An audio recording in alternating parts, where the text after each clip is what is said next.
Okay, hello everyone. I welcome you all on this platform, and in today's particular video we are going to recap all the tenses. Okay, so this video is going to be really special and very helpful for you. Okay, तो कम से कम at least इस video को आप लोग last तक देख लो, है ना। एक पेशेंस के साथ पेशेंसली आप इस वीडियो को एटलीस्ट लास्ट तक देख लोगे तो आपको एक टेंस की कंप्लीट अंडरस्टैंडिंग तैयार हो जाएगी, है ना। ओके, तो लेट्स स्टार्ट। तो फिर से क्वेश्चन वहीं पे आ जाता है कि एक्चुअली में टेंस होता क्या है ना। What is tense actually. Okay, तो यहाँ पे आपको एक लाइन में लिखा गया है, इस चीज को समझोगे। लिखा हुआ है tense is a verb form which indicates time and action. ठीक है ना। बस आपसे पूछा जाए टेंस होता क्या है, तो tense is nothing but a verb form.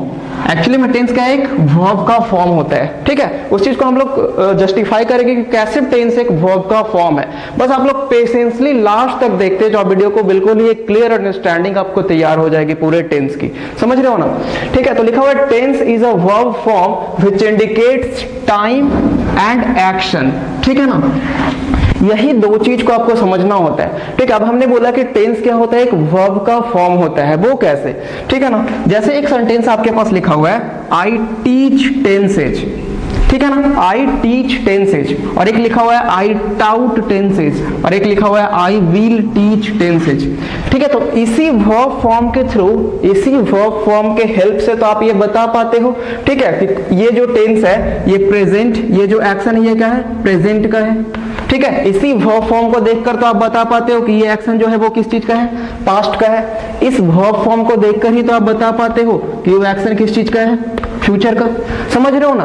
तो टेंस क्या है, एक्चुअली में एक वर्ब का फॉर्म ही है। आप उसी वर्ब के फॉर्म को देखकर ही ये बता पाते हो कि वो एक्शन प्रेजेंट का है, पास्ट का है या फ्यूचर का है। समझ रहे हो ना। ठीक है, जैसे अगर बोला जाए आई एम टीचिंग, तो आई एम टीचिंग को देखकर आप क्या समझ रहे हो, इसी से आप समझ रहे हो कि ये एक्शन प्रेजेंट में गोइंग ऑन है, प्रेजेंट में ये गोइंग ऑन है। आई हैव टाउट, इसी से आपको पता चल रहा है। ठीक है, लेकिन जैसे ही इस एम को बाज बना दिया जाएगा, इस एम को बाज में कन्वर्ट कर दिया जाएगा, तो वही एक्शन क्या हो जाएगा, आपका पास्ट का हो जाएगा। ठीक है, वही अगर विल लिख दिया जाएगा तो वह एक्शन फ्यूचर का हो जाएगा।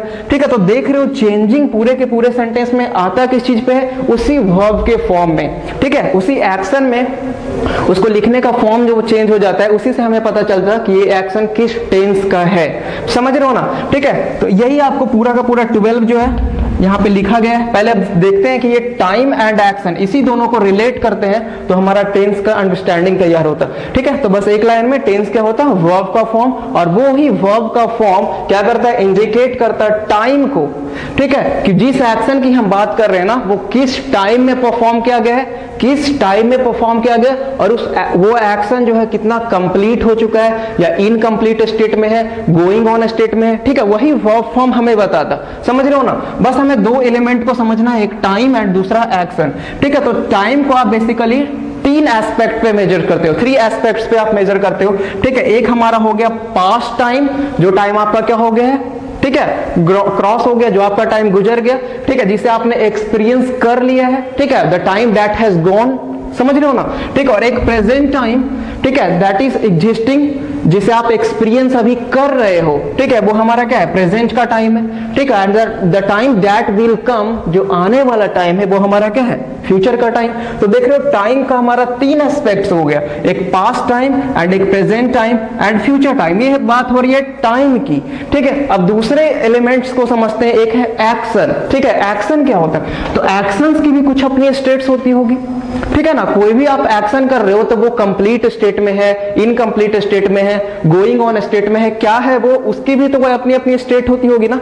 ठीक है, देखो प्रॉब्लम कहां पे आता है ना, आप लोग इस चीज को तो समझते हो कि टाइम क्या होता है, present, past and future. Problem यहीं पे आता है कि हम लोग इस स्टेट्स ऑफ एक्शन को, इसे आप लोग क्या बोलोगे, स्टेट्स ऑफ एक्शन को हम लोग समझ नहीं पाते हैं। ठीक है ना।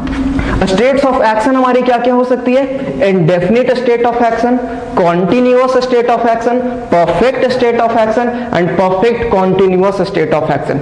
समझ रहे हो ना। जैसे आपने कोई भी एक्शन स्टार्ट किया, ठीक है, तो वो क्या है, गोइंग ऑन स्टेट में है। पहले क्या होगा, वो आपने कोई भी एक्शन स्टार्ट किया वो गोइंग ऑन स्टेट में रहने वाला है। ठीक है, और कुछ पीरियड ऑफ टाइम, कुछ ड्यूरेशन के बाद वो 100% क्या हो जाएगा, कंप्लीट हो जाएगा। इट मींस आप जब कोई भी एक्शन स्टार्ट करते हो तो वो सबसे पहले क्या होता है, इनकम्प्लीट स्टेट में होता, इनकम्प्लीट ऑफ अ स्टेट, ठीक है, दैट इज कॉन्टिन्यूअस एक्शन। उसके बाद जब वही एक्शन कुछ पीरियड ऑफ टाइम, कुछ ड्यूरेशन हमारा बीत जाता है तो वो एक्शन हमारा हो जाता है कंप्लीट स्टेट ऑफ एक्शन, ठीक है। जब आप किसी एक्शन को कंप्लीट कर लेते हो तभी तो बोलते हो कि वो एक्शन हमारा क्या हो गया, परफेक्ट हो गया, वो एक्शन हमारा क्या हो गया, डन हो गया, ठीक है ना। तो एक आप लोग समझे कि कॉन्टिन्यूअस स्टेट ऑफ एक्शन क्या होता है and perfect state of action क्या होता है। कोई भी एक्शन जब आप स्टार्ट करते हो तो सबसे पहले कौन से स्टेट ऑफ एक्शन में होता है, कॉन्टिन्यूअस स्टेट ऑफ एक्शन। उसके बाद एक पीरियड ऑफ टाइम, एक ड्यूरेशन ऑफ टाइम के बाद वो एक्शन क्या हो जाता है, परफेक्ट स्टेट ऑफ एक्शन। समझ रहे हो ना। तो आपको बेसिकली ये चीज समझ में आ गया, कॉन्टिन्यूअस एंड परफेक्ट, ठीक है। उसके बाद एक स्टेट ऑफ एक्शन है हमारा परफेक्ट कॉन्टिन्यूअस, ठीक है। तो देख रहे हो ये कोई अलग टेंस नहीं बना, ये कोई अलग स्टेट्स ऑफ एक्शन नहीं, इसमें देख रहे हो कि दो दो स्टेट्स ऑफ एक्शन को कंबाइन किया गया है। एक हमने समझा परफेक्ट स्टेट ऑफ एक्शन और दूसरा हमने समझा कॉन्टिन्यूअस स्टेट ऑफ एक्शन। तो इसी परफेक्ट एंड कॉन्टिन्यूअस ये दो स्टेट ऑफ एक्शन को जब मिलाया जाता है, ठीक है, तब हमारा perfect continuous state of action बन गया, ठीक है। और एक हमारा होता है इंडेफिनिट स्टेट ऑफ एक्शन, ठीक है। अभी हम लोग फिर से इसको टाइमलाइन के थ्रू समझेंगे कि क्या क्या कैसे इंडेफिनिट होता है, कौन सा एक्शन कॉन्टिन्यूअस होता है, परफेक्ट होता है, परफेक्ट कॉन्टिन्यूअस, ठीक है ना। इंडेफिनिट स्टेट ऑफ एक्शन जैसा आपको नाम से ही पता चल रहा है, इनडेफिनिट जो कि डेफिनिट नहीं है, ठीक है, दैट इज नॉट डेफिनिट, ठीक है ना। इसमें हम डेफिनिट को हटा दे तो जो डेफिनिट ही नहीं है वो हमारा क्या होगा, इनडेफिनिट स्टेट ऑफ एक्शन, ठीक है। तो अभी हम लोग फिर से उस चीज को टाइमलाइन के थ्रू समझेंगे। पहले अब देख रहे हैं रिलेट करने, अब टेंस बनता कैसे है, ठीक है, how tense is formed, actually tense का फॉर्मेशन हुआ कैसे। तो एक एस्पेक्ट को आपने समझा टाइम और दूसरे एस्पेक्ट को समझा एक्शन, ठीक है। तो पास्ट टाइम को अगर इस चारों स्टेट्स ऑफ एक्शन के साथ रिलेट किया जाएगा, अगर पास्ट टाइम को इस फोर एस्पेक्ट्स, इस फोर स्टेट्स ऑफ एक्शन के साथ अगर रिलेट किया जाएगा तो वो हमारा बनता जाएगा टेंस, ठीक है। क्योंकि हमने समझा कि टेंस होता क्या है, tense is nothing but time of action, ठीक है ना। एक वर्ब का फॉर्म होता है जो क्या बताता है, टाइम ऑफ एक्शन को बताता है ना। आप देख रहे हो पास्ट टाइम को क्या बोल रहे हैं, पास्ट टाइम को अगर इंडेफिनिट एक्शन के साथ रिलेट किया जाएगा, पास्ट टाइम को अगर इंडेफिनिट एक्शन के साथ रिलेट किया जाएगा तो हमारा बनेगा पास्ट इंडेफिनिट का टेंस, ठीक है। इसी पास्ट टाइम को अगर आप कॉन्टिन्यूअस स्टेट ऑफ एक्शन के साथ रिलेट करोगे तो हमारा बन जाएगा पास्ट कॉन्टिन्यूअस टेंस। अगर इसी पास्ट टाइम को आप परफेक्ट स्टेट ऑफ एक्शन के साथ कंबाइन करोगे तो वो हमारा जब बन जाएगा पास्ट परफेक्ट टेंस, ठीक है। और इसी को अगर पास्ट परफेक्ट कॉन्टिन्यूअस के साथ कंबाइन किया जाएगा तो हमारा बन जाएगा पास्ट परफेक्ट कॉन्टिन्यूअस टेंस, ठीक है ना। तो आप लोग समझ रहे हो कि दो चीज की हमें जरूरत होती है, एक टाइम की, एक टाइम का एस्पेक्ट होना चाहिए, वो एस्पेक्ट प्रेजेंट का या तो पास्ट का या फ्यूचर का, और कोई भी स्टेट्स ऑफ एक्शन, ठीक है। आप लोग लाइफ में जो भी एक्शन परफॉर्म कर रहे हैं, जो भी एक्शन हमारे चारों तरफ हो रहा है वो चार स्टेट्स में होती है, क्लियर ना। सिमिलरली अगर आप प्रेजेंट टाइम को, ठीक है, सिमिलरली आप प्रेजेंट टाइम को अगर इंडेफिनिट एक्शन के साथ रिलेट करोगे तो हमारा बन जाएगा प्रेजेंट इंडेफिनिट टेंस, ठीक है। अगर कॉन्टिन्यूअस एक्शन के साथ रिलेट करोगे तो बन जाएगा प्रेजेंट कॉन्टिन्यूअस टेंस, अगर परफेक्ट एक्शन के साथ रिलेट करोगे तो बन जाएगा प्रेजेंट परफेक्ट टेंस, और उसी को फिर प्रेजेंट टाइम को परफेक्ट कॉन्टिन्यूअस एक्शन के साथ रिलेट किया जाएगा तो हमारा बन जाएगा present perfect continuous tense. I hope आप लोग समझ रहे हो ना, ठीक है। उसके बाद देखा गया फ्यूचर टाइम की बात की जाएगी, ठीक है। एक एस्पेक्ट हमारा क्या है, फ्यूचर टाइम। तो अगर फ्यूचर टाइम को इस इंडेफिनिट एक्शन से रिलेट किया जाएगा, ठीक ना, इस फ्यूचर टाइम को अगर इंडेफिनिट एक्शन से रिलेट किया जाएगा तब हमारा फ्यूचर इंडेफिनिट टेंस बनने वाला, ठीक है। इसी फ्यूचर टाइम को अगर कॉन्टिन्यूअस एक्शन से रिलेट करें तो फ्यूचर कॉन्टिन्यूअस टेंस, अगर इसी फ्यूचर टाइम को अगर परफेक्ट एक्शन के साथ रिलेट करें तो फ्यूचर परफेक्ट टेंस, ठीक है। उसके बाद फ्यूचर परफेक्ट कॉन्टिन्यूअस टेंस। तो आप लोग समझ रहे हो कि इस थ्री एस्पेक्ट्स ऑफ टाइम को इस फोर एस्पेक्ट्स ऑफ, ठीक है, फोर स्टेट्स ऑफ एक्शंस के साथ जब रिलेट किया जा रहा है तब हमारा जो टेंस, तब हमारे टेंस का फॉर्मेशन हो रहा है, ठीक है ना। इधर थ्री एस्पेक्ट, थ्री जो है टाइम और उधर four actions, it means 3 into 4 हम लोग को कितना टोटल 12 टेंसेज के बारे में पढ़ना है, ठीक है ना। प्रेजेंट इंडेफिनिट से वो स्टार्ट होता है और फ्यूचर परफेक्ट कॉन्टिन्यूअस तक हमारा जो है टोटल 12 टेंसेज को हम लोग को डिटेल्स अंडरस्टैंडिंग तैयार होगा, ठीक है। अब जैसे नीचे एग्जांपल दिखा गया, कुछ एग्जांपल से अभी भी समझ सकते हो। जैसे लिखा गया, एक एग्जांपल लिखा गया, आई टीच टेंसेज। अच्छा, आई टीच टेंसेज बोलने का मतलब क्या, आप इसको कोई भी टाइमलाइन पे, ठीक है, जैसे अगर एक टाइमलाइन ड्रॉ किया जाए, देख रहे हो वहां पे, ठीक है, एक टाइमलाइन ड्रॉ किया जाए, ये टाइमलाइन का हमारा पास्ट पॉइंट, ठीक है ना, एक हमारा ये फ्यूचर, ठीक है, और इसे आप मान लेते हैं कि ये टाइम का क्या है, प्रेजेंट, ठीक है ना। तो आप इस एक्शन को क्या, आई टीच टेंसेज को इस टाइमलाइन पे कहां रखने की कोशिश करोगे, खुद बताओ, ठीक है ना, कहीं भी नहीं रख सकते हो आप। ये यहां पे भी वैलिड है, यहां पे भी वैलिड है, यहां पे भी वैलिड है, यहां पे भी, इस टाइमलाइन के हर एक पॉइंट पे ये एक्शन वैलिड है, क्योंकि टेंस पढ़ाने का काम, ठीक है, हम पास्ट में भी कर रहे थे, फ्यूचर में भी, ठीक है, प्रेजेंट में भी, समझ रहे हो ना। ये क्या है, हमेशा के लिए परमानेंट एक्शन, एक फ्रीक्वेंट एक्शन है जो कि चलता जा रहा है, चलता जा रहा है, बस चलता जा रहा है, समझ रहे हो ना, ठीक है। तो ये हर एक टाइमलाइन का हर एक पॉइंट के लिए एक्शन क्या हो जाएगा, वैलिड। अगर बोला जाए आई एम टीचिंग टेंसेज, ठीक है ना, तो फिर अगर एक टाइमलाइन पे इसको ड्रॉ किया जाएगा, ठीक है, तो ये हमारा पास्ट का टाइम हुआ, ठीक है, ये हमारा फ्यूचर का टाइम, और इसको यहाँ पे कंसीडर कर लें कि ये हमारा प्रेजेंट का टाइम है, ठीक है। तो बोल रहे आई am teaching tenses, it means आप सब क्या समझ रहे हो कि जिस टाइम इस चीज की बात की जा रही है, मतलब अभी का अभी, प्रेजेंट में सिर्फ इस पॉइंट पे, यहाँ पे इस, ठीक है, ये एक्शन गोइंग ऑन है,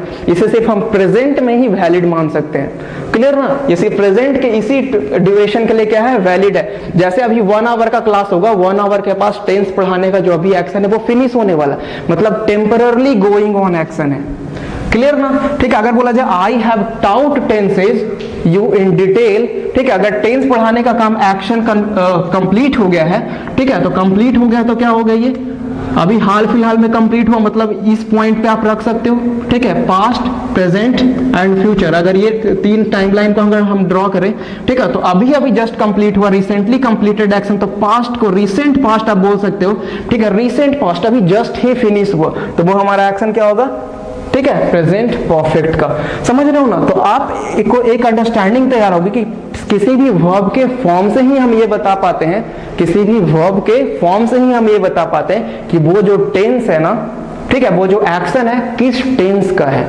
ओके, तो आई होप आप लोग समझ गए होंगे। हम लोग और टाइमलाइन से इसको डिटेल में स्टडी करेंगे। अच्छा, एक पॉइंट और इसमें नोटिस करने की बात है, आप यहां पे देखोगे ऊपर वाला जो 3 सेंटेंस लिखा हुआ है 1, 2 एंड 3, ठीक है, आई होप आपको दिखाई दे रहा होगा, ठीक है, लिखा हुआ आई टीच टेंसेज, ठीक है ना, और लिखा हुआ आई टाउट टेंसेज, ये पास्ट की बात, आई विल टीच टेंसेज, ये फ्यूचर की बात, ठीक है। और देख रहे हो आई am teaching tenses and I was teaching tenses, तो ऑब्जर्वेशन से हमें पता चला, यहाँ पे लिखा हुआ आई हैव टाउट टेंसेज और यहाँ पे लिखा हुआ आई हैड टाउट टेंसेज, तो ऑब्जर्वेशन से हमें ये चीज पता चल रहा है। अगर इस 12 सेंटेंस को, ठीक है, यहाँ पे भी एक सेंटेंस, यहाँ पे भी, इस 12 सेंटेंस को अगर ऑब्जर्व किया जाए तो ऑब्जर्वेशन से हमें पता चल रहा कि पूरा का पूरा टेंस का जो फॉर्मेशन होता है, पूरा का पूरा जो एक्शन हम बताने की कोशिश करते हैं, वो 3 प्राइमरी वर्ब के हेल्प से बताते हैं, ठीक है, कितने, 3 प्राइमरी वर्ब्स के हेल्प से हम पूरे के पूरे एक्शन को रिलेट करते हैं। वो हमारा प्राइमरी वर्ब्स कौन कौन सा है, तो एक होता है वर्ब का बी फॉर्म, एक होता है वर्ब का हैव फॉर्म और एक होता है वर्ब का डू फॉर्म, समझ रहे हो ना। देख रहे हो हैव फॉर्म यूज किया गया है, हैव फॉर्म कौन से एक्शन में यूज किया गया, परफेक्ट एक्शन में, हैव फॉर्म कौन से में, परफेक्ट एक्शन में, बी फॉर्म किस में यूज किया गया, कॉन्टिन्यूअस एक्शन में, ठीक है ना। तो अब हम लोग बी फॉर्म, हैव फॉर्म और डू फॉर्म के बेसिस पे पूरा का पूरा टेंस का एक स्ट्रक्चर तैयार करने की कोशिश करते हैं, ठीक है। आप लोग को यहां तक समझ में आ गया होगा, आप लोग 2 मिनट इस चीज को देख सकते हो, फिर हम लोग आगे प्रोसीड करते हैं। ओके गाइस, तो अब हम लोग do form, be form and have form के बेसिस पे पूरा का पूरा टेंस का स्ट्रक्चर तैयार करते हैं, ठीक है ना। आपको एक बस 3 पॉइंट, ठीक है, 3 पॉइंट्स आपको माइंड में रखना है ना, कि जब भी आप डू फॉर्म की बात करोगे, ठीक है, वर्ब का कौन सा फॉर्म, डू फॉर्म, ये तीनों क्या होता है, do form and be form, ये हर फॉर्म, ये क्या है, प्राइमरी वर्ब से है ना, इसी के हेल्प से हम पूरा का पूरा स्ट्रक्चर, पूरा कोई भी सेंटेंस बनाते हैं। देखो अगर डू फॉर्म, तो डू फॉर्म की जब भी आप बात करोगे तो वो इंडेफिनिट एक्शन को रेफर कर रहा होगा। आप बी फॉर्म की बात करोगे तो be form always continuous action को रेफर कर रहा है, एंड हैव फॉर्म की बात करोगे तो हैव फॉर्म परफेक्ट एक्शन को रेफर कर रहा है, इसी को आपको समझना है। अब इस डू फॉर्म का भी अपना फॉर्म होता है ना। तो फर्स्ट फॉर्म की बात करें तो फर्स्ट फॉर्म हमारा do and does, do form का फर्स्ट फॉर्म क्या होगा, डू एंड डज, दोनों, बोथ, ठीक है। सेकेंड फॉर्म की बात करें तो second form did and third form क्या हुआ, डन, क्लियर ना, ठीक है। ये दोनों हेल्पिंग वर्ब के तौर पे यूज होता है, मेन वर्ब, ठीक है, दोनों यूज होते हैं। हम लोग जैसे जैसे आगे बढ़ते जाएंगे आपको समझ में आता जाएगा, है ना। उसके बाद बी फॉर्म की बात करें तो बी फॉर्म का आपका फर्स्ट फॉर्म क्या हो गया, इज, एम, आर, ठीक है, इज, एम, आर, ये जो तीनों है, तीनों का तीनों क्या है, वर्ब का फर्स्ट फॉर्म। वाज वर्ब की बात करें तो ये वर्ब का सेकेंड फॉर्म, और बीन हमारे वर्ब का थर्ड फॉर्म, क्लियर। उसके बाद हैव फॉर्म की फर्स्ट फॉर्म क्या हुआ, हैव एंड हैज दोनों, ठीक है, हैड सेकेंड फॉर्म और हैड थर्ड फॉर्म, ठीक है ना। हेल्पिंग वर्ब के तौर पे ये दोनों यूज होते हैं, ये भी हेल्पिंग वर्ब है, ठीक है, ये दोनों हेल्पिंग वर्ब मेन वर्ब जैसा यूज होगा, ठीक है, ये दोनों मेन वर्ब के तौर पे भी यूज होता है, ये तो मेन वर्ब ही है, ठीक है। इस तरीके से हम लोग आगे जब बढ़ते जाएंगे तो आपको समझ में आता जाएगा कैसे हेल्पिंग वर्ब यूज होता है, कौन सा मेन वर्ब यूज होता है, किसके साथ यूज होता है। ओके, तो आप लोग इस डू फॉर्म, बी फॉर्म और हैव फॉर्म को समझ गए, ठीक है। फिर से डू फॉर्म की बात करें तो इंडेफिनिट एक्शन, बी फॉर्म की बात करें तो continuous action and have form की बात करें तो परफेक्ट एक्शन। अब इसके बेसिस पे आप इस पूरे चार्ट को ध्यान से समझ जाओगे, ठीक है, आपको टेंस का पूरा कंप्लीट अंडरस्टैंडिंग यहीं पे बेसिक वाला जो होता है वो यहीं पे समझ में आ जाएगा, है ना। तो देख रहे हो आप कि ये जो वर्टिकल लाइन है, ठीक है, वर्टिकल आपके बॉक्स में क्या दिखाया गया है, टाइम के एस्पेक्ट्स को। हम लोगों ने टाइम के एस्पेक्ट्स को समझा कि 3 एस्पेक्ट्स ऑफ टाइम होता है, एक प्रेजेंट टाइम, एक पास्ट टाइम एंड एक फ्यूचर टाइम। ये आपको वर्टिकल बॉक्सेस में दिखाया गया है, ठीक है। और इस हॉरिजॉन्टल बॉक्सेस में आप देखोगे, हॉरिजॉन्टल बॉक्सेस में स्टेट्स ऑफ एक्शन को दिखाया गया। हम लोगों ने ये भी समझा कि स्टेट्स ऑफ एक्शन बेसिकली 4 होती है, indefinite state of action, continuous state of action, perfect state of action and perfect continuous state of action. ये 4th स्टेट ऑफ एक्शन को इस 3 स्टेट ऑफ टाइम के साथ जब कंबाइन किया जाता है ना, ठीक है, 1-1, ठीक है, एक एक करके प्रेजेंट को आप जब इस 4 एक्शंस के साथ रिलेट करोगे तब हमारा 4 टेंसेस तैयार होगा, पास्ट टाइम को इस 4 एक्शंस के साथ रिलेट करोगे तब 4 टेंस तैयार होगा, ठीक है, और फिर फ्यूचर टाइम को इस 4 टेंसेस से रिलेट करोगे तब हमारा टेंसेस तैयार में टोटल 12 तैयार होगा, ठीक है ना। अब देख रहे हो कि हम लोगों ने बोला कि डू फॉर्म की बात कर रहे हैं तो डू फॉर्म का फर्स्ट फॉर्म क्या होगा, डू एंड डज। तो present and definite, present time को अगर इंडेफिनिट एक्शन के साथ रिलेट किया जाएगा, प्रेजेंट टाइम को अगर इंडेफिनिट एक्शन के साथ रिलेट किया जाएगा तब तो हमारा बनने वाला प्रेजेंट इंडेफिनिट टेंस।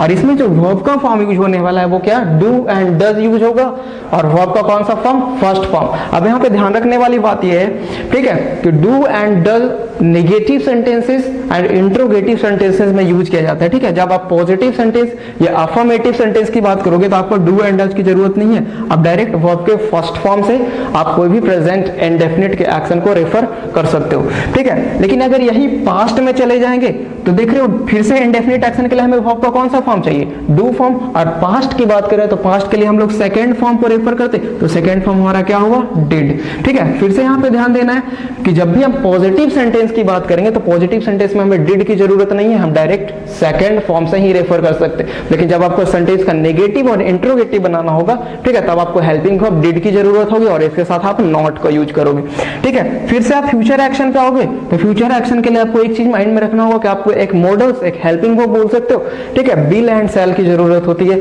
और इसके साथ जब आप वर्ब का फर्स्ट फॉर्म जोड़ते हो, ठीक है, फर्स्ट फॉर्म कंबाइन करते हैं तब हम ये हमारा फ्यूचर इंडेफिनिट का एक्शन रेफर करता है, ठीक है। तो आपको ये चीज एक समझ में आ गया कि जब भी आप इंडेफिनिट एक्शन की बात कर रहे होगे, ठीक है, तो आपका जो बेस फॉर्म होगा वो क्या, डू एंड डज के बेसिस पे ही डिफाइन किया गया है, ठीक है। अब next action, next state of action अगर कॉन्टिन्यूअस को समझे तो फिर से प्रेजेंट अगर टाइम को कॉन्टिन्यूअस एक्शन के साथ रिलेट किया जाएगा, प्रेजेंट टाइम को अगर कॉन्टिन्यूअस एक्शन के साथ रिलेट किया जाएगा तो वो हमारा बनने वाला है प्रेजेंट कॉन्टिन्यूअस टेंस, ठीक है। और उसके साथ हम लोग देख रहे हो यहाँ पे वर्ब बी का जो फर्स्ट फॉर्म होता है, बी फॉर्म का जो फर्स्ट फॉर्म होता है वो क्या होता है, इज, एम, आर, तीनों, ठीक है। और सेकंड फॉर्म की बात करें तो was, were and third form will, ठीक है। तो जब प्रेजेंट टाइम में बात करोगे तो प्रेजेंट टाइम में वर्ब का फर्स्ट फॉर्म यूज होगा, इस वजह से इज, एम, आर का यूज किया जाता है। और जो कि बोला जा रहा है कि एक्शन क्या है, कॉन्टिन्यूअस स्टेट है।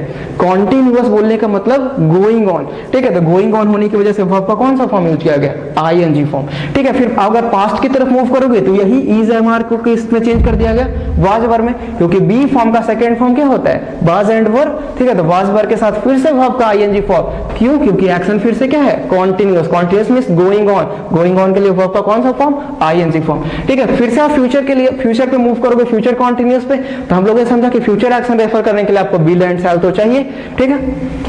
उसके बाद कॉन्टिन्यूअस एक्शन के लिए आपको वर्ब का कौन सा फॉर्म, बी फॉर्म चाहिए, ठीक है। तो बिल एंड सेल के साथ अगर वर्ब का कोई बी का फॉर्म लिखना होगा तो खुद बी को ही तो लिखेंगे, क्योंकि बिल एंड सेल के साथ हम लोग समझे कि बिल एंड सेल कोई भी मॉडल्स हो गया, बिल एंड सेल ही नहीं, कोई भी models, can, could, shall, should, must, कोई भी मॉडल्स अगर सेंटेंस में यूज होता है तो उसके साथ हमेशा वर्ब का बेस फॉर्म, जो वर्ब का ओरिजिनल फॉर्म होता है वो यूज किया जाता है, ठीक है। तो यहाँ पे बी का जो ओरिजिनल फॉर्म है, बी का जो बेस फॉर्म है वो खुद बी ही तो है, इस वजह से बिल बी एंड सेल भी यहाँ पे चला जाता। और जो कि कॉन्टिन्यूअस एक्शन है इस वजह से वर्ब का कौन सा फॉर्म, आईएनजी फॉर्म, ठीक है। तो I hope indefinite and continuous action को आप लोग समझ गए, ठीक है। अगर परफेक्ट एक्शन पे आएंगे, ठीक है, तो परफेक्ट एक्शन के लिए आपको एक चीज माइंड में रखना होगा कि वर्ब का कौन सा फॉर्म की जरूरत होती है, वर्ब के हैव फॉर्म फॉर्म की, ठीक है। और वर्ब का जो फर्स्ट फॉर्म होता है, हैव फॉर्म का जो फर्स्ट फॉर्म वो क्या होता है, हैज एंड हैव। तो इसलिए प्रेजेंट की बात करेंगे तो यहाँ पे क्या यूज किया जाएगा, हैज एंड हैव। उसके बाद परफेक्ट एक्शन बोलने का मतलब आप लोग समझते हो, ठीक है। कोई भी परफेक्ट एक्शन की बात की जाएगी तो आप बोलते हो कि एक्शन डन है।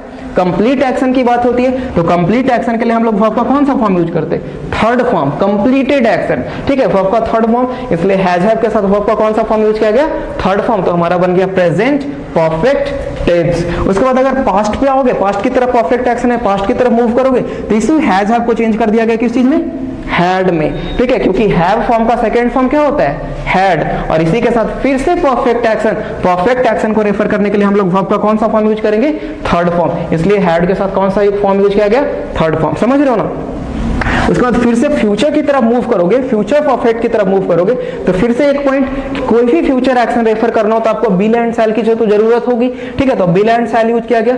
उसके बाद फिर से विल एंड शैल के साथ अगर वर्ब का कोई फॉर्म लिखना हो तो खुद बेस फॉर्म लिखा जाएगा। और जो कि परफेक्ट एक्शन की बात की जा रही है तो परफेक्ट एक्शन के लिए हम लोग वर्ब का कौन सा फॉर्म यूज करते हैं, हैव फॉर्म। और हैव फॉर्म का बेस फॉर्म खुद हैव ही तो होता है ना, ठीक है। इसी वजह से हम लोग will have and shall have का यूज करते हैं। और जो कि एक्शन परफेक्ट है तो परफेक्ट होने की वजह से फिर से वर्ब का थर्ड फॉर्म, ठीक है। तो आप लोग एक चीज यहाँ पे ऑब्जर्व कर रहे हो कि आप कोई भी परफेक्ट एक्शन की बात कर रहे हो, ठीक है, चाहे या वो परफेक्ट प्रेजेंट का परफेक्ट एक्शन हो, पास्ट का परफेक्ट एक्शन हो या फ्यूचर का परफेक्ट एक्शन हो, उसके साथ हम लोग मेन वर्ब का जो फॉर्म है वो थर्ड फॉर्म यूज कर रहे हैं। आप कॉन्टिन्यूअस एक्शन को ऑब्जर्व करोगे तो कॉन्टिन्यूअस एक्शन या तो प्रेजेंट का हो, पास्ट का हो या फ्यूचर को, आप ऑब्जर्वेशन पे देख रहे हो कि वर्ब का ऑलवेज कौन सा फॉर्म यूज हो रहा है, आईएनजी फॉर्म, ठीक है। आईएनजी फॉर्म यूज हो रहा है क्योंकि वर्ब एक्शन क्या होता है, गोइंग ऑन। ओके, तो आप ये तीनों समझ गए, इंडेफिनिट क्या हो रहा है, कॉन्टिन्यूअस क्या हो रहा है एंड परफेक्ट क्या हो रहा है। अब ये जो लास्ट हमारा स्टेट्स ऑफ एक्शन, ये कोई अलग से नहीं बना टेंस, ठीक है। बस ये दो एक्शन को कंबाइन करके बनाया गया है। देख लो इसके नाम से ही पता चल रहा है, परफेक्ट कॉन्टिन्यूअस। इट मींस क्या, इसमें एक परफेक्ट एक्शन है और दूसरा कॉन्टिन्यूअस एक्शन। जब ये दोनों एक्शन को कंबाइन करके बनाया जाता है तब हमारा जो टेंस तैयार होता है वो present perfect continuous tense, past perfect continuous tense and future perfect continuous tense, ठीक है। तो अब यहाँ पे आप लोग समझोगे कि हम लोगों ने ये चीज समझा कि परफेक्ट एक्शन को रेफर करने के लिए आपको वर्ब का कौन सा फॉर्म चाहिए, हैव फॉर्म। और हैव फॉर्म का फर्स्ट फॉर्म क्या होता है, हैज एंड हैव। तो हैज एंड हैव यूज किया गया। उसके बाद नेक्स्ट पॉइंट पे आओगे तो नेक्स्ट लिखा हुआ है कॉन्टिन्यूअस। और कॉन्टिन्यूअस के लिए हम लोग को वर्ब का कौन सा फॉर्म चाहिए, बी फॉर्म। और अभी हम लोगों ने समझा कि हैज हैव के साथ अगर वर्ब का कोई फॉर्म लिखना हो तो वर्ब का कौन सा फॉर्म, थर्ड फॉर्म। तो बी का थर्ड फॉर्म क्या होता है, बीन। यही वजह है कि यहाँ पे has been and have been का यूज किया जाता है। और फिर से बात की जा रही है कि कॉन्टिन्यूअस एक्शन, तो कॉन्टिन्यूअस एक्शन के लिए फिर से वर्ब का कौन सा फॉर्म, आईएनजी फॉर्म। यहां तक समझे, ठीक है। फिर अगर पास्ट की तरफ मूव करोगे तो यही हैज हैव किस में चेंज हो जाएगा, हैड में। और उसी के साथ फिर से बी का थर्ड फॉर्म बीन। बी का क्यों फॉर्म यूज हो रहा है वो जो आप लोग समझ रहे हो, क्योंकि कॉन्टिन्यूअस एक्शन की बात की जा रही है। कॉन्टिन्यूअस एक्शन के लिए वर्ब का कौन सा फॉर्म, बी फॉर्म। और फिर से आईएनजी फॉर्म से फिक्स किया गया, फिर से आईएनजी फॉर्म यूज किया गया, तो हमारा ये पास्ट परफेक्ट कॉन्टिन्यूअस एक्शन हो गया, ठीक है। फिर से फ्यूचर की तरफ अगर मूव करोगे तो फ्यूचर के लिए फिर एक पॉइंट, ठीक है, विल एंड शैल तो आपको चाहिए ही, ठीक है। उसके बाद परफेक्ट एक्शन को रेफर करने के लिए, परफेक्ट एक्शन को रेफर करने के लिए आपको वर्ब का कौन सा फॉर्म चाहिए, हैव फॉर्म। और विल एंड शैल के साथ अगर हैव का कोई फॉर्म लिखना हो तो खुद हैव लिखेंगे। और हैव को सेटिस्फाई करने के लिए हैव के साथ ऑलवेज वर्ब का थर्ड फॉर्म लिखा जाता है। और आगे कॉन्टिन्यूअस एक्शन है तो कॉन्टिन्यूअस के लिए वर्ब का बी फॉर्म। तो बी फॉर्म का थर्ड फॉर्म क्या हो जाएगा, बीन। यही वजह है कि will have been and shall have been का यूज होता है। और चूंकि एक्शन कॉन्टिन्यूअस है तो फिर से वर्ब का आईएनजी फॉर्म। तो विल हैव बीन की शैल हैव बीन वर्ब का आईएनजी फॉर्म। तो ये हमारा टोटल 12 टेंसेज का जो ओवरऑल आइडिया तैयार हो जाता है। समझ रहे हो ना, ठीक है। इंडेफिनिट एक्शन के लिए वर्ब का डू फॉर्म, कॉन्टिन्यूअस एक्शन के लिए be form and perfect action के लिए हैव फॉर्म, ठीक है। कुछ एग्जांपल्स पे आपको समझ में आता है, जैसे लिखा गया यहाँ पे, ठीक है, आई टेक, ठीक है, कुछ भी ऐसे कॉफी, फर्स्ट लिखा गया ये चीज, ठीक है। अगर बोला जाए कि इस एक्शन को आप कॉन्टिन्यूअस में बनाइए तो कॉन्टिन्यूअस बनाने के लिए हमें वर्ब का कौन सा फॉर्म ये चाहिए होगा। आई के अकॉर्डिंग आप क्या लिखोगे, आई एम, ठीक है ना, आई एम टेकिंग कॉफी, ठीक है। फिर अगर परफेक्ट बनाने की बात आएगी तो परफेक्ट के लिए वर्ब का हैव फॉर्म, आई के अकॉर्डिंग कौन सा वर्ब, हैव। तो आई हैव टेकन टी, ठीक। फिर परफेक्ट कॉन्टिन्यूअस बनाने की बात आएगी तो फिर से आई के अकॉर्डिंग हैव लिखना होगा। और उसके बाद बीन, तो I have been taking coffee since morning. ठीक है, अब हम लोग ये समझेंगे कि सिंस फॉर कैसे यूज होगा आगे, है ना। उसके बाद अगर पास्ट में इसको लेकर आओगे, इंडेफिनिट एक्शन को पास्ट में लेकर आओगे, तो पास्ट के लिए हमें वर्ब का कौन सा फॉर्म चाहिए? Second form. तो टेक का सेकंड फॉर्म क्या हो जाएगा? टुक। आई टुक कॉफी। समझ रहे हो ना? ठीक है, उसके बाद क्या लिख दिया जाएगा? I was taking coffee. फिर लिख दिया जाएगा आई हैड टेकन कॉफी। ठीक है, फिर लिख दिया जाएगा I had been taking coffee since इस टाइम्स। ठीक है, अगर फ्यूचर बनाने की बात है तो फ्यूचर के अकॉर्डिंग क्या लिखोगे? I will take coffee. ठीक है, इसी के बेसिस पे देख रहे हो कैसे सेंटेंस तैयार हो रहा। लिख रहे I will be taking coffee. ठीक है, फिर लिख दिया जाएगा I will have taken coffee. फिर लिख दिया जाएगा I will have been taking coffee. ठीक है, तो यही हमारा टोटल 12 टेंसेस तैयार होते हैं। हम लोग एक एक करके सबको फिर ओवरव्यू लेने की कोशिश करेंगे। और फिर बोल दीजिए निगेटिव बनाने के लिए, ठीक है ना, तो अभी समझना है कि निगेटिव बनाने के लिए हमें इस वर्ब डू एंड डज की जरूरत होती है। ठीक है, तो आई के अकॉर्डिंग क्या लिखोगे? Do. I do not take coffee. समझ लो। फिर यहाँ पे लिखा जाएगा I did not take coffee. ठीक है, फिर लिखा जाएगा I will not take coffee. ठीक है, तो इसी तरीके से हर एक हेल्पिंग वर्ब के साथ क्या ऐड करते जाना है हम लोग को? नॉट। ठीक है, बस यही माइंड में रखना है कि जब भी सेंटेंस को नेगेटिव बनाने की बात आती है तो हमें एक वर्ड नॉट की जरूरत होती, और ये नॉट जब भी यूज किया जाता है तो सेंटेंस के हेल्पिंग वर्ब के साथ। ठीक है ना, कभी भी सेंटेंस के मेन वर्ब के साथ नॉट नहीं यूज किया जाएगा, हमेशा हेल्पिंग वर्ब, उसमें जो एक्सिलरी वर्ब है उसी के साथ हम लोग नॉट का यूज करते हैं, तो सेंटेंस हमारा नेगेटिव बनता जाता। ठीक है, तो आई होप ये 12 पैटर्न को आप लोग समझ गए होंगे। ठीक है, उसके बाद हम लोग एक एक करके सबको डिस्कस करते हैं 12 पैटर्न। ओके, आप 2 मिनट इसको देख सकते हो, फिर हम लोग आगे प्रोसीड करते हैं। ओके गाइस, तो अब हम लोग प्रेजेंट एंड डेफिनेट, या इसको सिंपल प्रेजेंट भी बोला जाता है। ठीक है, सिंपल प्रेजेंट के नाम से भी जानते हैं, या प्रेजेंट एंड डेफिनेट, इसको समझने की कोशिश करते हैं। ठीक है, तो हम लोग ने समझा कि सबसे पहले तो हमें वर्ब की कौन सी फॉर्म? डू फॉर्म की जरूरत होने वाली है, और हेल्पिंग वर्ब के तौर पे डू एंड डज। मतलब ये पूरे के पूरे टेंस में बस 2 ही चीज का बात होने वाला है, डू एंड डज। ठीक है, एंड वर्ब का कौन सा फॉर्म? First form. ठीक है, तो देखो पहले यहाँ पे स्ट्रक्चर के फॉर्म में लिखा होगा, अगर पॉजिटिव सेंटेंस की बात की जाएगी, जैसे अफर्मेटिव बोला जाता है, तो सब्जेक्ट के साथ वर्ब का first form and object. Negative बनाने की बात है कि तो नेगेटिव बनाने के लिए हमें सेंटेंस में हेल्पिंग वर्ब चाहिए, और वो हेल्पिंग वर्ब क्या होता है? Do and does. ठीक है, तो सब्जेक्ट के साथ डू एंड डज के साथ फिर नॉट, फिर वर्ब का फर्स्ट फॉर्म एंड ऑब्जेक्ट। फिर सेंटेंस को अगर इंट्रोगेटिव बनाने की बात है कि तो हेल्पिंग वर्ब को सेंटेंस के पहले करना होगा, तो डू डज के सब्जेक्ट, वर्ब का फर्स्ट फॉर्म, ऑब्जेक्ट, फिर नोट ऑफ इंट्रोगेशन। ठीक है, तो इस टाइप से हमारा 6 पैटर्न, एक टेंस में एक सेंटेंस का कितना पैटर्न? 6 पैटर्न्स तैयार होता है।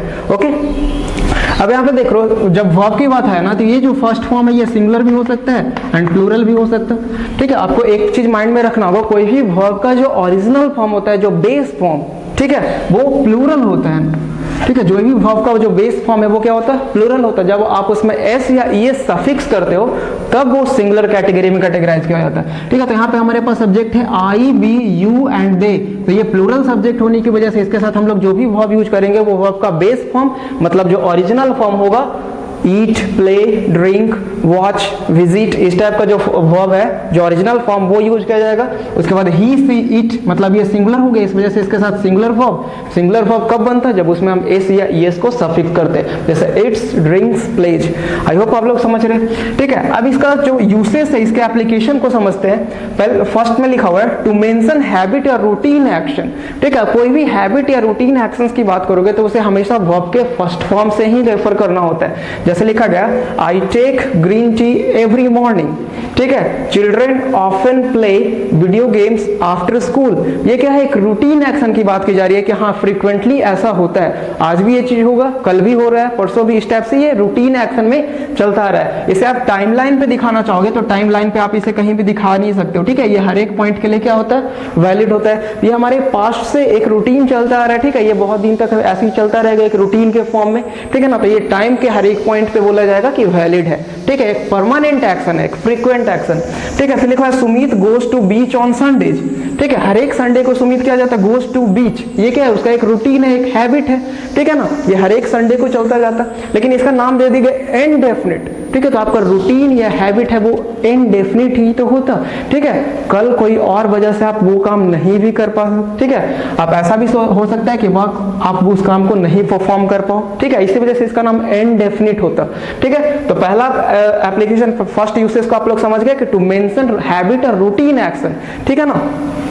जैसे कोई बोले आई रीड न्यूज़पेपर डेली, ठीक है, I go to school at 8 o'clock, ठीक है ना, ये सब क्या है, एक रूटीन है, डेली की रूटीन, तो रूटीन जिसको हम लोग बोलते हैं फ्रीक्वेंट एक्शंस, ठीक है ना। उसके बाद सेकंड एप्लीकेशन की बात करो तो second application to mention facts, तो फैक्ट्स आप लोग समझते हो, फैक्ट्स जो भी हमारी यूनिवर्सल ट्रूथ है, अब ये फैक्ट्स साइंटिफिक फैक्ट्स हो सकती है, मैथमेटिकल फैक्ट हो सकती है, फिलोसफिकल फैक्ट, कोई भी फैक्ट होगा ना, ठीक है, एक स्टेटमेंट होगा तो उसे हम लोग वर्ब के फर्स्ट फॉर्म से ही रेफर करते हैं, ठीक है, जैसे लिखा गया है he works as a teacher, ये सिंपल सेंटेंस एक फैक्ट है रियल लाइफ का, ठीक है, यू सिंग वेरी वेल, ये भी एक फैक्ट है एक पर्सन के बारे में। अब देख रहे हो कुछ मैथमेटिकल साइंटिफिक फैक्ट यहाँ पे लिखा हुआ है, light always travels in straight line, ठीक है, ये क्या है, एक साइंटिफिक फैक्ट है कि ऐसा ही हमेशा होता, कल भी ऐसा होता था, आज भी ऐसा होता है और आने वाले फ्यूचर में ऐसा ही होगा। इसका मतलब आप इसे टाइम लाइन पे अगर दिखाना चाहोगे तो टाइम लाइन पे आप इसे नहीं बोल, ठीक है, आप टाइम लाइन के किसी स्पेसिफिक पॉइंट पे इसे रेफर नहीं कर सकते, क्यों, क्योंकि ये टाइम के हर एक पॉइंट पे वैलिड है,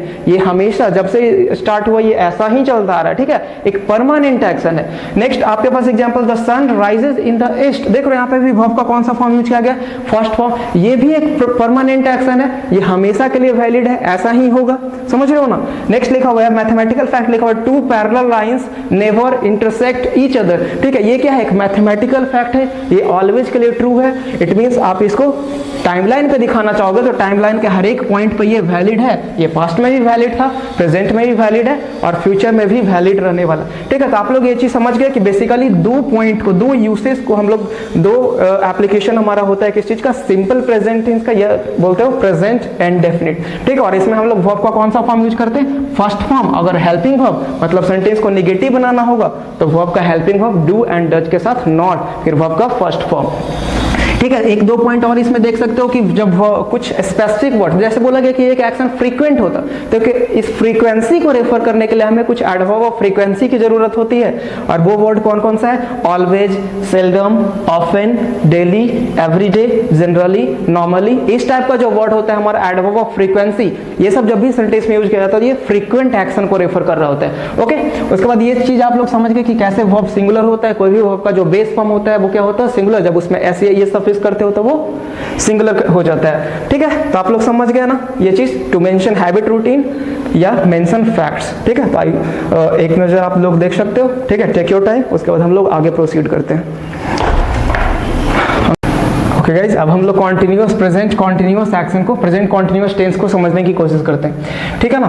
तो कॉन्टिन्यूअस एक्शन को आप लोग समझ गए कि कोई भी कॉन्टिन्यूअस एक्शन की बात होती है तो कॉन्टिन्यूअस एक्शन अपने आप में क्या होता है, गोइंग ऑन, एक टेम्पररी एक्शन, ठीक है। जैसे बोला जाए आई एम टीचिंग टेंसेज, तो अभी कुछ ड्यूरेशन के लिए 1 आवर के लिए ये टेंस का सेशन चलता रहेगा और ये फिनिश होने वाला है, मतलब ये जो एक्शन, जैसे आप बोलोगे you are watching the lecture, ठीक है, आप इसे एक लेक्चर को देख रहे हो और 1 आवर में ये फिनिश होने वाला, ठीक है। तो आप समझ रहे हो कि ये एक्शन क्या होता है, टेम्पररी होता है, टेम्पररी गोइंग ऑन एक्शन जो होता है वही हमारा क्या, कॉन्टिन्यूअस, ठीक है। इधर स्ट्रक्चर के फॉर्म में देखा जाए तो हम लोग पता कि कॉन्टिन्यूअस एक्शन के लिए बी फॉर्म चाहिए और बी फॉर्म का फर्स्ट फॉर्म क्या होता है, इज एम आर, तो प्रेजेंट कॉन्टिन्यूअस में पूरा का पूरा कौन सा helping verb, is am are का यूज किया जाएगा, और चूंकि एक्शन गोइंग ऑन होता है, चूंकि एक्शन गोइंग ऑन होता है इस वजह से वर्ब का कौन सा फॉर्म, आईएनजी फॉर्म। तो स्ट्रक्चर तैयार हुआ, सब्जेक्ट के साथ is am are, ING form, object is am are, फिर नॉट बनाना हो, नेगेटिव बनाना हो तो सिर्फ नॉट की जरूरत होगी और नॉट हमेशा हेल्पिंग वर्ब के साथ, फिर इंट्रोगेटिव बनाना हो तो हेल्पिंग वर्ब को सेंटेंस के पहले करेंगे, इज एम आर, सब्जेक्ट, ठीक है, वर्ब का आईएनजी फॉर्म, ठीक है, फिर ऑब्जेक्ट, नोट ऑफ इंट्रोगेशन, ठीक है, फिर इज एम आर, सब्जेक्ट, फिर नॉट लगाना होगा, क्यों, क्योंकि सेंटेंस नेगेटिव है, नॉट, वर्ब का आईएनजी फॉर्म, ऑब्जेक्ट और नोट ऑफ इंट्रोगेशन, फिर एक डब्ल्यूएच वर्ड से तैयार होता है, फिर डब्ल्यूएच नेगेटिव। इस तरीके से इस टेंस में भी हमारा 6 पैटर्न तैयार हुआ, ठीक है ना। हर एक सेंटेंस का आप कितना 6 पैटर्न के फॉर्म में लिख सकते हो, affirmative, negative, interrogative, interrogative plus negative, WH and WH negative, ठीक है ना। अच्छा, अब इसके कुछ यूसेज को समझते हैं, ठीक है। और यहाँ पे आप समझ रहे हो कि helping verb is am are है, तो यूज किसके साथ होगा, तो एम की बात करोगे तो एम ऑलवेज आई के साथ। आई सब्जेक्ट के लिए स्पेशल जो वर्ब बना है एम, और किसी के साथ कभी भी एम नहीं यूज होता, ठीक है ना। और ही सी इट की बात करें तो ही सी इट के साथ आप क्या यूज करोगे, इज, क्योंकि ही सी इट सिंगुलर कंसीडर किया जाता है, ठीक है। और यू बी दे के साथ आप क्या यूज करोगे, आर, क्योंकि ये प्लूरल कंसीडर किया जाता है, ठीक है। तो आप लोग स्ट्रक्चर और इसको ये सिंगुलर प्लूरल को समझ गए। अब देखते हैं कुछ इसके यूसेज को, ठीक है, या क्या इसका एप्लीकेशन क्या है, ठीक है। तो जैसा समझे कि ये कॉन्टिन्यूअस एक्शन होती है टेम्पररी एक्टिविटीज, तो वही लिखा गया to mention temporary activities, temporary actions को रेफर करने के लिए हम इसका यूज करते हैं। और टेम्पररी एक्टिविटीज जो होती है वो at the time of speaking भी गोइंग ऑन, इट मींस हमें समझ में आया कि जिस टाइम हम उस एक्शन की बात कर रहे हैं वो उस टाइम भी गोइंग ऑन हो सकता है, और ऐसा भी हो सकता है कि जिस टाइम हम उसकी बात ना हो लेकिन प्रेजेंट में वो कहीं ना कहीं गोइंग ऑन है। जैसे कुछ एग्जांपल से आप समझ सकते हो, जैसे लिखा गया we are having breakfast now. अगर कोई लोग ये बोल रहे हैं कि we are having breakfast now, it means जिस टाइम वो बोल रहे हैं उस टाइम वो ब्रेकफास्ट कर भी रहे हैं। यही तो समझ में आया इस चीज से, ठीक है। और वो 10 मिनट के बाद 15 मिनट के बाद वो एक्शन क्या हो जाएगा, फिनिश हो जाएगा, वो काम कंप्लीट हो जाएगा, ठीक है। We are having taking breakfast now, ठीक है ना। नेक्स्ट लिखा हुआ है it is raining outside, it is raining outside. तो जिस टाइम हम बात कर रहे हैं उस टाइम बारिश हो रही है कि नहीं हो रही, बिल्कुल हो रही है, तभी तो बोला जा रहा है इट इज रेनिंग आउटसाइड, ठीक है ना। और ये एक्शन भी क्या होगा, कंप्लीट होगा, 10 मिनट 1 आवर, ठीक है, जितने पीरियड तक हो फिर फिनिश होने वाला है ना। फिर लिखा हुआ है I am taking coffee right now, right now जिस टाइम बात की जा रही है उस टाइम एक्शन गोइंग ऑन, इसी को आपको समझना है। She is watching an interesting movie at this moment, at this moment, जिस मोमेंट पे ये बोला जा रहा है उस मोमेंट पे वो मूवी देख रही है ना। अब देखो लिखा हुआ है Arun is learning to play guitar these days. अब यहाँ पे आपको समझना है, ठीक है, दीज डेज लिखा हुआ, तो क्या ये जरूरी है कि जिस टाइम बात किया जा रहा है अरुण के बारे में कुछ इंफॉर्मेशन दिया जा रहा है उस टाइम अरुण गिटार बजाना सीख ही रहा हो, ये कोई जरूरी नहीं है। लेकिन प्रेजेंट में उसका ये एक्शन गोइंग ऑन है, वो प्रेजेंट में किसी ना किसी टाइम में शाम में इवनिंग में टीचर के पास गिटार सीखने जाता है, लेकिन जिस टाइम बात कर रहे हैं ऐसा कोई जरूरी नहीं कि उस टाइम वो गिटार सीख ही रहा हो। इट मींस हमें समझ में आया कि टेम्पररी एक्टिविटीज होती है, एक at the time of speaking he going on और एक at the time of speaking going on नहीं होती है, ठीक है ना। यही आपको समझना है। लिखा हुआ earth is getting warmer day by day. अब देखो दिन प्रतिदिन ये भी अगर देखा जाए तो चेंजेस टेकिंग प्लेस, अगर कुछ बदलाव आ रहा है, जैसे अगर हम बोले the prices of crude oil is increasing day by day या डिक्रीजिंग रैपिडली, इस टाइप से देख रहे हो चेंजेस, ठीक है ना। चेंजेस अगर टेकिंग प्लेस, कुछ चेंज हो रहा है ना, तब भी हम उसे टेम्पररी हो, तब चेंज की बात करें तो चेंज भी क्या है, टेम्पररी एक्टिविटीज ही तो है। आज ये कल वो, अब मौसम की देखो तो कभी बहुत ज्यादा धूप हो गया, बारिश है, तो ये सब क्या है, चेंज। तो ये सब टेम्पररी एक्टिविटीज है, तो इसको हम लोग कौन सा एक्शन में, प्रेजेंट कॉन्टिन्यूअस एक्शन में रेफर करेंगे। तो आप लोग समझ गए। और इसका कुछ स्पेसिफिक वर्ड्स होता है, जैसे हम बात करें at this time, now, right now, these days, now a days, ये सब जब सेंटेंस में यूज किया जाता है ना, तो आप लोग समझ सकते हो कि ये एक्शन क्या है, कॉन्टिन्यूअस एक्टिविटीज को रेफर करने वाला है, ठीक है ना। और आपको नॉट निगेटिव बनाने में कोई सोचना नहीं है, बस हेल्पिंग वर्ब के साथ क्या लगाना है, not. It is not raining outside, I am not taking coffee, she is not watching a movie, Arun is not learning guitar, ठीक है ना। समझ रहे हो ना। इस टाइप से जब आप नॉट लगाते जाओगे तो सेंटेंस इंट्रोगेटिव बनता जाएगा, फिर हेल्पिंग वर्ब को सेंटेंस के पहले करते जाओगे, ठीक है, तब हमारा वो इंट्रोगेटिव बनता जाएगा, ठीक है ना। हम लोग जब पूरा का पूरा कंप्लीट कर लेंगे तो पूरा का जो सारा जो 6 पैटर्न है उसको हम लोग कंप्लीट करेंगे लास्ट में, ठीक है। तो आई होप ये समझ गए होगे। आप लोग 2 मिनट देख सकते हो, टेक योर टाइम, फिर हम लोग आगे प्रोसीड करते हैं।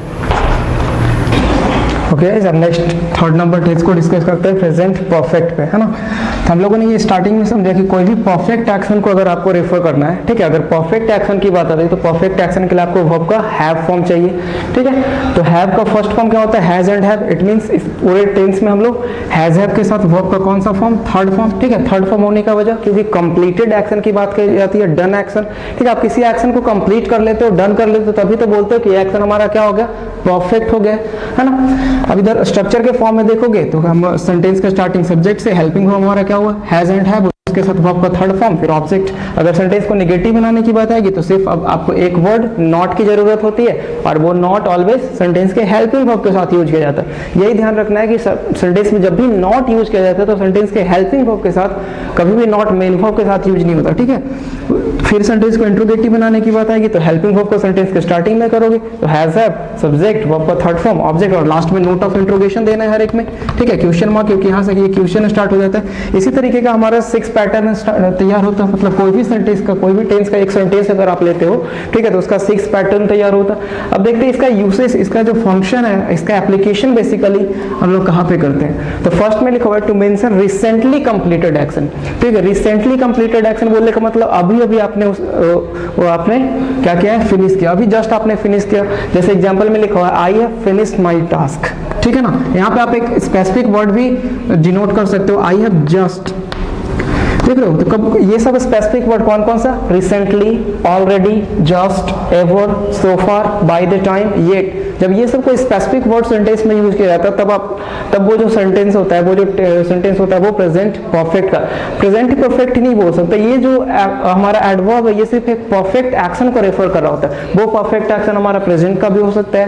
पास्ट का भी हो सकता है, एंड फ्यूचर का भी हो सकता है, ठीक है ना। तो फर्स्ट एग्जांपल आपका लिखा हुआ आई हैव जस्ट फिनिश्ड, ठीक है। जस्ट आपने बोला, इसका मतलब रिसेंटली कंप्लीटेड एक्शन है, ठीक है। We have watched the movie, ठीक है। We have she has taken a glass, देख रहे हो, हैज के साथ वर्ब का थर्ड फॉर्म, हैव के साथ वर्ब का थर्ड फॉर्म, ये सब यूज किया जा रहा है। दूसरा इसका अगर यूसेज की बात करें तो लिखा है टू मेंशन एक्सपीरियंस, ठीक है ना। एक्सपीरियंस, आपने किसी चीज को कर लिया, उस एक्शन को आपने डन कर लिया है, ठीक है। फिर से वही एग्जांपल, बात वहीं पे फिनिश होती है कि रिसेंटली कंप्लीटेड एक्शन हुआ, ठीक है। I have taught English to many students, देख रहे हो यहाँ पे हैव के साथ फिर से वर्ब का थर्ड फॉर्म यूज किया गया। Alisha has visited France 2 times, देख रहे हो, हैज के साथ वर्ब का थर्ड फॉर्म यूज किया गया। बस पूरे के पूरे परफेक्ट एक्शन में आप बात करोगे, ठीक है, प्रेजेंट के परफेक्ट एक्शन की बात करोगे तो हैज एंड हैव के साथ वर्ब का थर्ड फॉर्म। अब आपको ध्यान देना है कि हैव एंड हैज किसके साथ यूज करेंगे, तो हैव हमारा वर्ब का प्लूरल फॉर्म है, इस वजह से इसको plural subject I, we, you and they के साथ यूज किया जाएगा।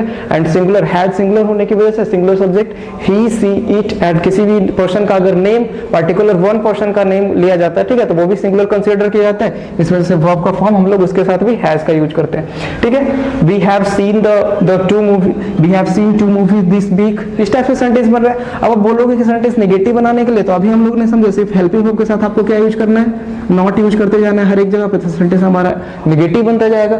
फिर अगर हेल्पिंग वर्ब को सेंटेंस को स्टार्टिंग में करते जाओगे तो वो इंट्रोगेटिव बन जाएगा। ये हमारा 6 पैटर्न लिखा हुआ है, समझ रहे हो ना।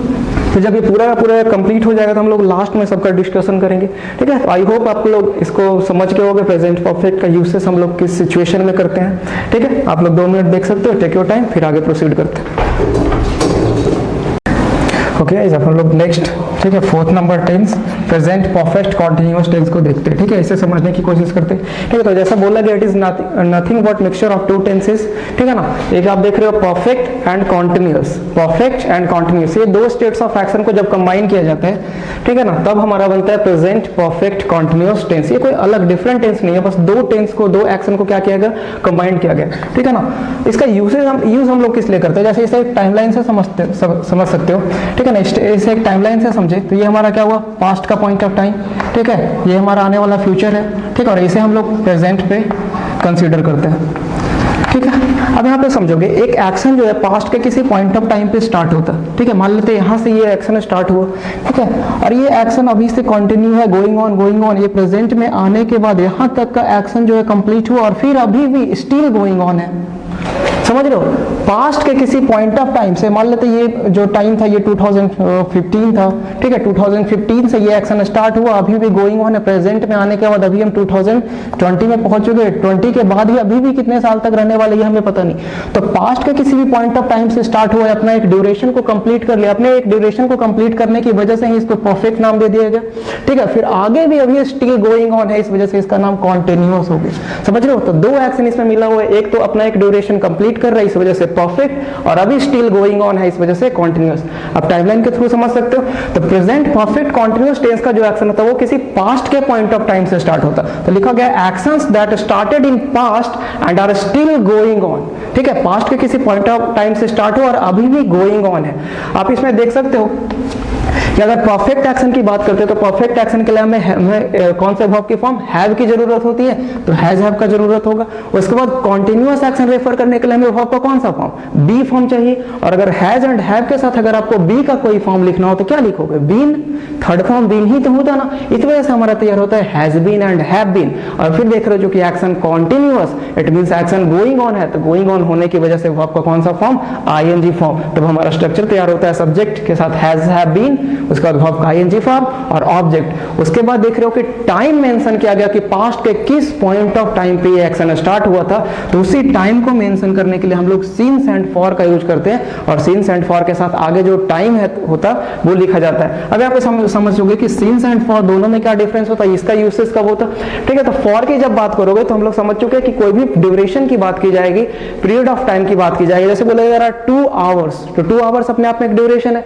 2 मंथ्स, 5 ईयर्स, ये सब जो बोला जाएगा तो ये अपने आप में एक ड्यूरेशन है। तो ड्यूरेशन के लिए हम लोग कौन सा वर्ड, फॉर का यूज करेंगे। लेकिन जब आप एक स्पेसिफिक टाइम, एक पॉइंट ऑफ टाइम की बात करोगे, जैसे बोला जाएगा since morning, since 2015, since her childhood, इस टाइप से एक पॉइंट की बात की जाएगी तो हम लोग सिंस का यूज करेंगे।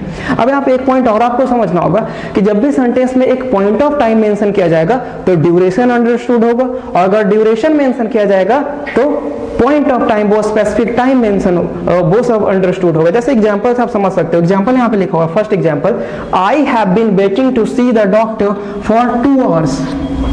फॉर एग्जांपल, ठीक है, 7 o'clock इवनिंग में, ठीक है, कोई फ्रेंड हमसे आके पूछता, ठीक है, हम कहीं पे बैठे हुए डॉक्टर का वेट कर रहे हो, हमसे पूछता कि क्या कर रहे हो, तो बोल रहे I have been waiting for the doctor, I am waiting to see the doctor for 2 hours. अब देखो कि 7 बजे कोई बंदा आके हमसे पूछता और हम बोल रहे कि 2 आवर्स से वेट कर रहे हैं, तो तुम्हें ये तो अंडरस्टूड है ना कि हम वेट कितने बजे से कर रहे हैं, 5 बजे से। तो ये भी तो बोला जा सकता है ना कि I have been waiting to see the doctor since 5 o'clock। यही बोलना चाह रहे हैं कि जब सेंटेंस में टाइम मतलब पॉइंट ऑफ टाइम मेंशन किया जाता तो ड्यूरेशन अंडरस्टूड होता है, और जब ड्यूरेशन मेंशन किया जाता तो पॉइंट ऑफ टाइम अंडरस्टूड होता। समझ रहे हो ना, ठीक है। फिर लिखा गया he has been playing tennis since he was a child, since he was a child, अपने चाइल्डहुड से ही वो टेनिस खेलता आ रहा है। अब प्रेजेंट में उसकी बात कर रहे हैं, बाय द वे वो बंदा अब 15 इयर्स का हो गया, तो सेंटेंस ये भी तो बोला जा सकता है कि he has been playing tennis for 15 years. Clear ना, देख रहे हो कैसे पॉइंट जब मेंशन कर रहे हैं तो ड्यूरेशन अंडरस्टूड है, एंड ड्यूरेशन मेंशन करने पे पॉइंट अंडरस्टूड है। नेक्स्ट एग्जांपल लिखा गया she has been learning English for 8 months। देख रहे हो ड्यूरेशन ऑफ टाइम यूज किया गया, इस वजह से क्या यूज किया गया, फॉर। फिर लिखा गया we have been living in this town since 1999। Clear, since 1999 एक पॉइंट ऑफ टाइम की बात की जा रही है, इस वजह से इसके साथ क्या यूज किया गया है, सिंस। ओके, तो आई होप आप लोग समझ गया कि इस टेंस का हम लोग किस सिचुएशन में यूज करते हैं। कोई भी एक्शन जो आपने पास्ट के किसी पॉइंट ऑफ टाइम से स्टार्ट किया, आपने एक ड्यूरेशन कंप्लीट कर लिया, लेकिन अभी भी वो एक्शन गोइंग ऑन है प्रेजेंट में, ऐसा सिचुएशन जब क्रिएट होता है ना, तब हम लोग इस टेंस का यूज करते हैं। जैसे सिंपल सा एक और एग्जांपल लास्ट में दे दिया जाता है, जैसे एक पर्सन का, ठीक है, जॉब हो जाता है 2016 में, ठीक है, 2016 में वो किसी ऑफिसर पोस्ट पे ज्वाइनिंग करता है, ठीक है, 2016 से वो अपना ड्यूटी को परफॉर्म कर रहा है, अभी 2020 में वो पहुंच चुका है, तो अपने ये 4 इयर्स का ड्यूरेशन कंप्लीट कर लिया कि नहीं, अपने वो इस 4 इयर्स का ड्यूरेशन, जब 4 इयर्स का वर्क है वो कंप्लीट कर लिया, तो 4 इयर्स का जो एक्शन है उसे हम लोग क्या मानेंगे, परफेक्ट। लेकिन अभी वो कितने इयर्स तक ड्यूटी करने वाला है ये तो कंफर्म नहीं, अभी भी प्रेजेंट में 2030 तक जा सकता है या 2040 तक जा सकता है, ये एक्शन अभी भी कॉन्टिन्यूअस है। इस टाइप का जब सिचुएशन क्रिएट होता है तभी हम प्रेजेंट परफेक्ट कॉन्टिन्यूअस टेंस का यूज करते हैं। और इसमें 2 वर्ड सिंस एंड फॉर का यूज आप लोग समझ गए कि पॉइंट ऑफ टाइम की बात की जाएगी तो सिंस, और for period of time, duration of time की बात की जाएगी तो फॉर। ओके, तो आई होप समझ गए हैज हैव के साथ बीन और वर्ब का आईएनजी फॉर्म कैसे सेंटेंस में यूज होता है। ठीक है, आप लोग 2 मिनट इसे देख सकते हो, टेक योर टाइम, हम लोग आगे प्रोसीड करते हैं। ओके, अब सारे प्रेजेंट टेंसेस को देखते हैं, ठीक है ना। अब देख रहे हो प्रेजेंट टाइम को अगर इंडेफिनिट एक्शन से रिलेट करोगे तो हमारा प्रेजेंट इंडेफिनिट ये बन गया। प्रेजेंट टाइम को अगर कॉन्टिन्यूअस एक्शन से रिलेट कर रहे हो तो प्रेजेंट कॉन्टिन्यूअस हो गया, ठीक है। प्रेजेंट टाइम को अगर परफेक्ट एक्शन के साथ रिलेट कर रहे हो तो प्रेजेंट परफेक्ट टेंस, ठीक है। फिर से प्रेजेंट टाइम को ये परफेक्ट कॉन्टिन्यूअस एक्शन के साथ रिलेट कर रहे हो तो हमारा प्रेजेंट परफेक्ट कॉन्टिन्यूअस टेंस बन गया, है ना। अब इस चारों प्रेजेंट एस्पेक्ट्स, ये चारों जो टेंसेज है प्रेजेंट का, इसे हम लोग टाइमलाइन के थ्रू समझते हैं, ठीक है। टाइमलाइन पे ये एक्शन कहाँ पे लाई कर रहा होगा, ठीक है। टाइमलाइन के थ्रू हम लोग समझेंगे तो अच्छे से चीजें समझ में आएगी। अब देख रहे हो जैसे फर्स्ट में इंडेफिनिट एक्शन, इसका नाम ही से पता चल रहा है indefinite, that is not definite, ठीक है। जो डेफिनिट नहीं है इट मींस वो क्या, परमानेंट एक्शन है, बिल्कुल, ठीक है, जो कि फ्रीक्वेंट होता है। जैसे लिखा गया एग्जांपल से आप समझ सकते हो कि rainbow consists of 7 colours, rainbow consists of 7 colours. अब ये बताओ कि ये जो एक्शन की बात की जा रही है, ये जो फैक्ट है, या प्रेजेंट के लिए सिर्फ सही है क्या, ठीक है, या पास्ट के लिए सही था, या फ्यूचर के लिए। तो यही आप समझोगे कि ये जो बात की जा रही है ये एक फैक्ट है, और फैक्ट ऑलवेज के लिए ट्रू होता, चाहे वो पास्ट की बात की जाए, पास्ट में भी ऐसा ही होता था, प्रेजेंट में भी ऐसा ही होगा, और फ्यूचर में भी ऐसा ही होगा। समझ रहे हो ना, ठीक है। तो इसे टाइमलाइन पे अगर डिनोट किया जाएगा ना, तो ये टाइमलाइन के हर एक पॉइंट के लिए वैलिड है। इस एक्शन की बात की जाए तो ये जो पार्टिकुलर एक्शन है, इंडेफिनिट टेंस के एक्शन की बात करें तो ये टाइमलाइन के हर एक पॉइंट पे वैलिड है। आप टाइमलाइन को पास्ट से लेकर फ्यूचर तक ड्रॉ करोगे और बीच में हमारा प्रेजेंट आएगा, तो ये टाइमलाइन के हर एक पॉइंट के लिए क्या होगा, वैलिड होगा। अगर लिखा गया next example, light travels faster than sound, तो ये बताओ, ये भी तो एक फैक्ट है, साइंटिफिक फैक्ट, ठीक है। Light travels faster than sound, ये पास्ट में ऐसा ही होता था, प्रेजेंट में भी ऐसा ही हो रहा, और आने वाले फ्यूचर में भी ऐसा ही होगा। इट मींस ये टाइमलाइन के हर एक पॉइंट के लिए क्या है, वैलिड है, ठीक है। इसे आप टाइमलाइन के एक किसी पार्टिकुलर पॉइंट पे नहीं बोल सकते कि एक्शन यहीं पे होगा, ये ऑलवेज के लिए। इट मींस इसी वजह से इसको बोलते हैं कि ये कैसा एक्शन है, एक परमानेंट एक्शन, ये हमेशा के लिए ऐसा ही होगा। ओके, तो आई होप आप लोग इंडेफिनिट समझे, ठीक है। अब कॉन्टिन्यूअस की बात की जाए तो कॉन्टिन्यूअस बोला गया कि ये एक टेम्पररी एक्शन है। आप कोई भी एक्शन कर रहे हो, जैसे बोला गया I am teaching tenses and you are watching the lecture, तो बताओ ये जो एक्शन है एक पार्टिकुलर ड्यूरेशन के लिए, 1 आवर के लिए, 2 आवर के लिए चलने वाला, भी फिर वो फिनिश होने वाला है, ठीक है ना। तो जैसे एग्जांपल लिखा गया, I am writing a letter, he is learning English, ठीक है ना। तो इसे अगर टाइमलाइन पे दिखाया जाएगा तो टाइमलाइन मतलब क्या, अभी प्रेजेंट की बात की जा रही है तो प्रेजेंट के पॉइंट पे ही स्टार्ट हुआ, ठीक है, प्रेजेंट के किसी पॉइंट पे ही स्टार्ट हुआ, और कुछ देर तक, कुछ ड्यूरेशन तक ये गोइंग ऑन रहने वाला है, कुछ पीरियड ऑफ टाइम, कुछ ड्यूरेशन ऑफ टाइम के लिए, 1 आवर 2 आवर जितने देर के लिए हो, ठीक है, ये गोइंग ऑन रहने वाला, और फिर एक्शन क्या होने वाला है, कंप्लीट। इट मींस हमें समझ में आया कि कोई भी कॉन्टिन्यूअस एक्शन इनिशियल स्टेट में वो इनकम्प्लीट है,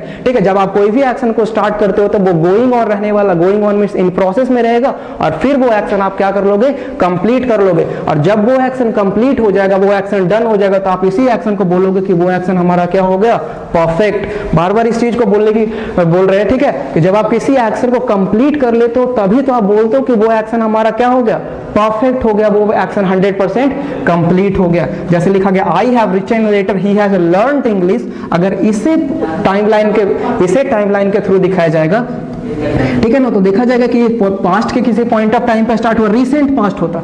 परफेक्ट एक्शन जो होता है, प्रेजेंट परफेक्ट एक्शन की हम बात करेंगे तो रिसेंटली कंप्लीटेड एक्शन है, रिसेंटली अभी फिनिश हुआ ये चीज, ठीक है ना। तो ये स्टार्ट हुआ और ये प्रेजेंट में क्या हो गया, अगर अभी जस्ट फिनिश हो गया, उसका इफेक्ट आप अभी भी फील कर सकते हो, क्लियर ना, ठीक है। तो ये परफेक्ट एक्शन को आप लोग समझ गए। अगर परफेक्ट कॉन्टिन्यूअस की बात की जाए तो परफेक्ट कॉन्टिन्यूअस बताया गया कुछ नहीं होता, बस ये 2 टेंसेज का क्या है, मिक्सचर है, ठीक है ना। इसमें सिर्फ हम लोग सीन्स एंड फॉर के साथ क्या यूज करते हैं, टाइम पीरियड को, टाइम को मेंशन किया जाता है, टाइम एक्सप्रेशन पॉइंट में भी हो सकता है और पीरियड में हो जाता है। जैसे लिखा गया, I have been writing a letter since morning, बस यही डिफरेंस है।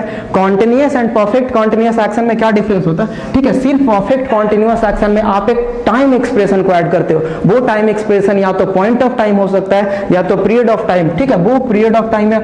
और पीरियड ऑफ टाइम की बात करें, ड्यूरेशन ऑफ टाइम की बात करें तो उसके लिए हम लोग क्या यूज करेंगे, फॉर का यूज। और अगर point of time, specific time की बात करोगे तो उसके लिए क्या यूज किया जाएगा, सिंस। जैसे एक और example, he has been learning English since 2017, since 2017, तो 2017 की बात करें तो वो एक स्पेसिफिक टाइम है, वो एक पॉइंट ऑफ टाइम है ना। तो इसे अगर टाइमलाइन पे दिखाया जाएगा तो टाइमलाइन पे कैसे दिखाओगे, पास्ट के किसी पॉइंट ऑफ टाइम पे, तो वो पास्ट का हमारा पॉइंट ऑफ टाइम 2017 था, और ये 2017 से ये एक्शन स्टार्ट हुआ, और अभी भी प्रेजेंट में क्या है, गोइंग ऑन है। ये कुछ ड्यूरेशन को कंप्लीट कर लिया, ठीक है, आपने कुछ ड्यूरेशन को कंप्लीट करके वो एक्शन क्या हो गया है, परफेक्ट, लेकिन अभी भी स्टिल गोइंग ऑन है। तो इस टाइप के एक्शन को हम लोग क्या बोलते हैं, प्रेजेंट परफेक्ट का कॉन्टिन्यूअस एक्शन। तो आई होप समझ गए कि इंडेफिनिट एक्शन जो भी होते हैं उसे हम लोग टाइमलाइन पे डिनोट नहीं कर सकते। कॉन्टिन्यूअस एक्शन एक बस लिटिल पीरियड ऑफ टाइम के लिए क्या होता है, वो वैलिड होता है, स्टार्ट हुआ और वो कुछ देर बाद फिनिश हो जाएगा, ठीक है ना।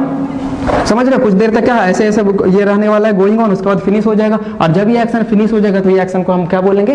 परफेक्ट एक्शन, कंप्लीट हो गया। और परफेक्ट कॉन्टिन्यूअस में आप बोलोगे कि पास्ट के किसी पॉइंट ऑफ टाइम पे वो एक्शन स्टार्ट हुआ, ठीक है, एक ड्यूरेशन को कंप्लीट करने के बाद अभी प्रेजेंट में भी स्टिल गोइंग ऑन है, इसी को समझना है, ठीक है। जब टाइम मेंशन कर दिया जाता है ना, वो टाइम पॉइंट ऑफ टाइम भी हो सकता है, ड्यूरेशन ऑफ किसी भी कॉन्टिन्यूअस टेम्पररी एक्शन में अगर टाइम मेंशन कर दिया जाता है तब वही हमारा परफेक्ट कॉन्टिन्यूअस का एक्शन बन जाता है। ओके, तो आई होप आप टाइमलाइन के थ्रू भी समझ गए होंगे पूरे के पूरे प्रेजेंट एक्शंस को। ओके, तो आप इसे 2 मिनट के लिए देख सकते हो, टेक योर टाइम, फिर हम लोग आगे प्रोसीड करते हैं।